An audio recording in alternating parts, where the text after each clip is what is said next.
Assalamualaikum warahmatullahi wabarakatuh, sobat yang berbahagia.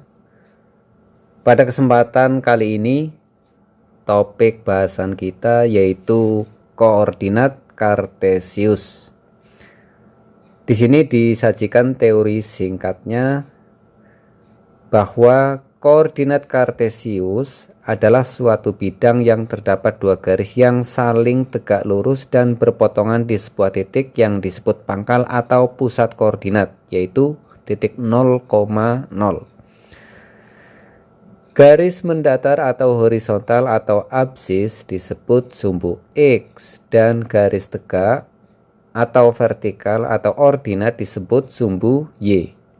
Untuk menentukan letak titik pada bidang koordinat kartesius dinyatakan oleh pasangan X, Y. Di sini yang akan kita pelajari ada 4 poin. Yang pertama, menentukan posisi titik terhadap sumbu X dan Y. Nomor 2, menentukan posisi titik terhadap sumbu X dan Y pada kuadran.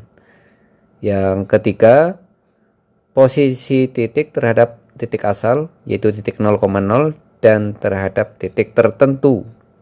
Keempat, posisi garis terhadap sumbu X dan Y. Kita mulai subtopik yang pertama, yaitu posisi titik terhadap sumbu X dan Y. Di sini disajikan contoh menentukan beberapa buah titik, yaitu titik K, L, M, N, P, Q, dan R. Coba tolong sebelumnya kita perhatikan dulu. Inilah yang disebut dengan koordinat kartesius, yaitu suatu bidang yang memiliki dua sumbu, yaitu sumbu X dan sumbu Y, yang saling berpotongan dan tegak lurus di titik O. Titik O atau titik pangkal ini mempunyai koordinat 0,0. Langsung saja kita gambar letak titik K. Titik K 2,3. Angka 2, angka yang pertama ini pergerakan arah sumbu X. Kemudian angka yang kedua adalah pergerakan arah sumbu Y. Ini X, ini Y. Angka yang pertama selalu nilai X-nya dulu ya. Pasti ini nilai X, angka yang pertama, ini nilai Y, dan seterusnya untuk titik yang lain-lain juga. Titik K 2,3. Nah, kita tempelkan ujung pulpennya di titik pangkal 0,0 ini, di titik pangkal ya. Pada saat menempelkan jangan dulu dihitung 1 karena belum melangkah. 2 itu ke kanan karena nilainya plus. 2, 1, 2. Kemudian 3 pada arah sumbu Y karena plus 3 ke atas, 1, 2, 3. Disinilah letak titik K yang koordinatnya 2,3. Titik berikutnya yaitu titik L 5, min 2 selalu berangkat dari 0. 5 nilai X-nya ini plus 5, berarti 1, 2, 3, 4, 5, stop. Kemudian min 2 pada arah sumbu Y karena min ke bawah, 1, 2. Nah, inilah letak titik L, yaitu 5, min 2. Oke. Titik M. Titik M koordinatnya min 5,2. Berangkat dari 0, min 5 pada arah sumbu X karena min ke kiri ya. Min 5 berarti 5 langkah ke kiri. 1, 2, 3, 4, 5. Stop dulu. Kemudian 2-nya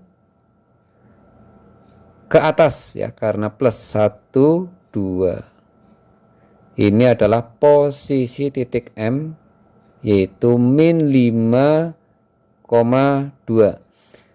Berikutnya titik N min 3, min 3. Min kita berangkat dari 0 dulu ya, selalu dari 0. Min 3 ke kiri, 1, 2, 3. Kemudian min 3 lagi ke bawah, 1, 2, 3. Di sini letak titik N-nya. N. min 3, min 3. Setelah N titik P min 3,0. Berangkat dari 0, min 3 berarti ke kiri. 1, 2, 3. Y-nya 0, 0 berarti tidak ke atas, tidak ke bawah. Nah, berarti di sini. Ini letak titik P, yaitu min 3,0.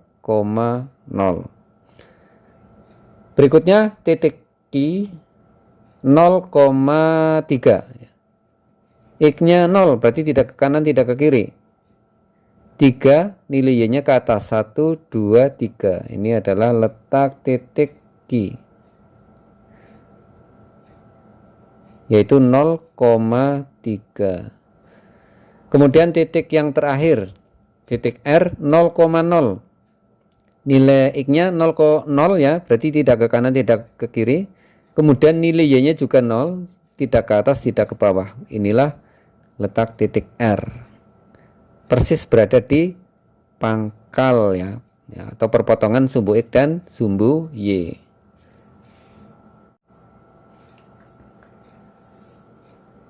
Subtopik yang kedua yaitu posisi titik terhadap sumbu X dan sumbu Y pada kuadran. Di sini kita disuruh menentukan letak titik P, Q, R, dan S terletak di kuadran berapa titik-titik tersebut ya. Perhatikan bidangnya dulu ya. Suatu bidang apabila dipotong ya, ini oleh dua garis yang saling berpotongan juga, ini sumbu X dan sumbu Y, ini akan terbagi menjadi 4 bagian. Bagian pertama batasnya ini, bagian kedua ini sebelah sana, kemudian bagian ketiga ini, kemudian bagian keempat. Lah bagian-bagian inilah yang disebut dengan kuadran. Kuadran 1 ini di sini batasnya ini. Kemudian yang di sini kuadran 2 batasnya ini. Kemudian kiri bawah ini kuadran ketiga batasnya ini. Kemudian kuadran keempat. Nah, sekarang kita gambar titik P ini. Titik P 6,2 koordinatnya, berangkat dari 0.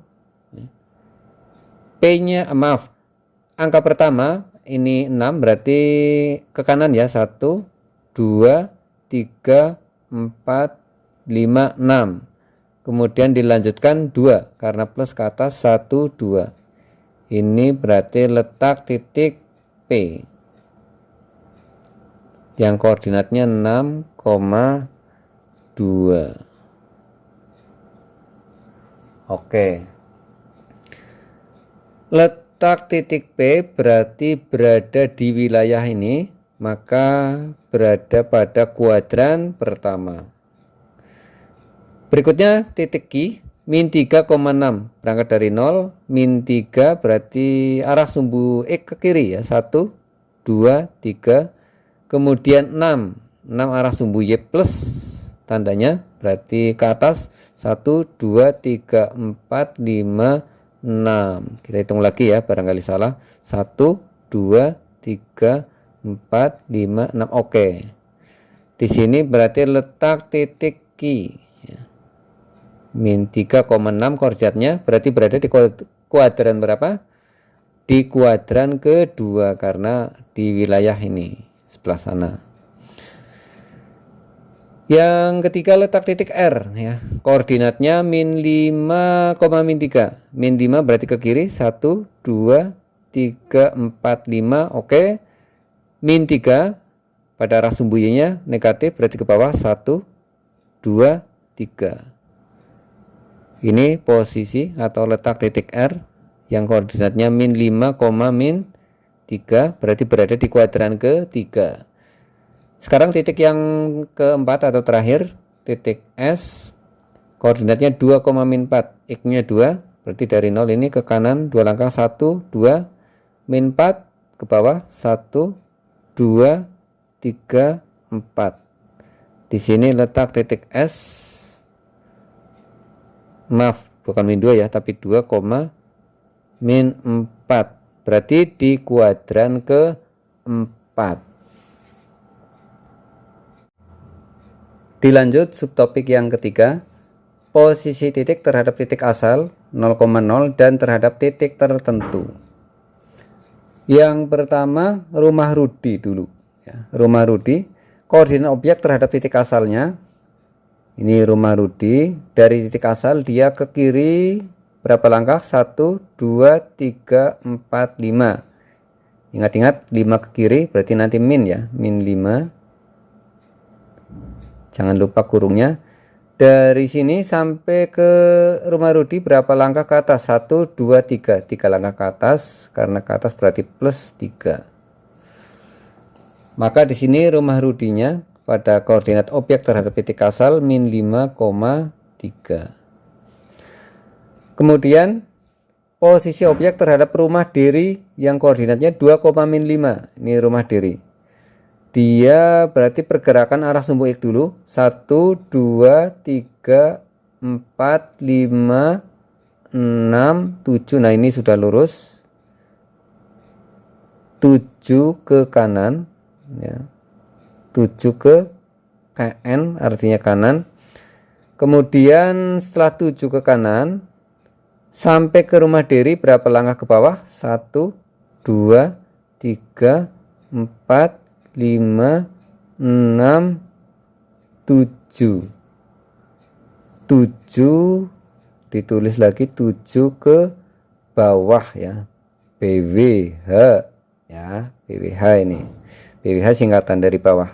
Loh, kenapa kok ke bawah tidak min? Karena di sini ada keterangan satuan ke bawah. Ke bawah ini menunjukkan bahwa ini negatif. Maka 7-nya ini kita tulis positif. Kemudian rumah taman ya. Rumah taman ini dari titik 0 dia ke kiri 3 langkah, 1, 2, 3.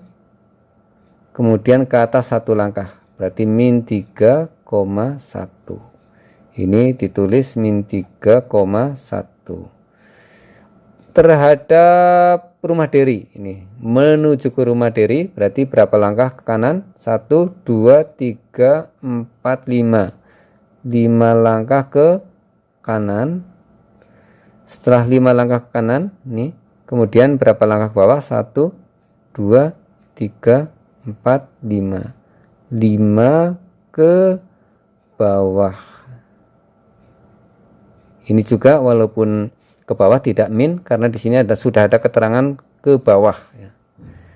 Oke, untuk rumah sakit kantor pos SMP Merah Putih, silahkan untuk latihan para pemirsa sendiri di rumah untuk mengasah kemampuan. Subtopik yang terakhir yaitu keempat, posisi garis terhadap sumbu X dan Y. Di sini ada 3 garis yaitu K, L, dan M. K ini garis yang ini, kemudian L itu garis yang ini, kemudian M garis yang ini. Cukup kita melihat keterangannya saja. Garis K memotong sumbu X dan sumbu Y masing-masing di titik ini, di titik A yaitu 0,4 dan titik B 0, titik B nya 2,0. maaf, ini 2,0, ini 2,0. titik A nya 0,4 betul, X nya 0, Y nya 1, 2, 3, 4. Oke, betul. Berarti tinggal garis L. Garis L sejajar sumbu Y. Ini garis L, ini berarti sejajar sumbu Y. Tegak lurus terhadap sumbu X. Otomatis kalau sejajar sumbu Y pasti tegak lurus dengan sumbu X. Ini tegak lurus ya. Ini kalau saya tulis ini tegak lurus, simbolnya seperti ini terhadap sumbu X. Dan berpotongan di titik sini. Titik ini. Titik ini dari 0 ini berapa langkah? 1, 2, 3, 4, 5, 6. X nya 6, Y nya tidak ke atas tidak ke bawah, maka Y nya 0. Maka berada di titik ini yaitu titik R, kalau kita sebut namanya titik R 6,0. Memotong sumbu X di titik 6,0. Kemudian untuk garis M silahkan dideskripsikan sendiri untuk latihan. Sekian dari saya, semoga bisa dipahami dan bermanfaat untuk kita semua. Saya akhiri, wassalamualaikum warahmatullahi wabarakatuh.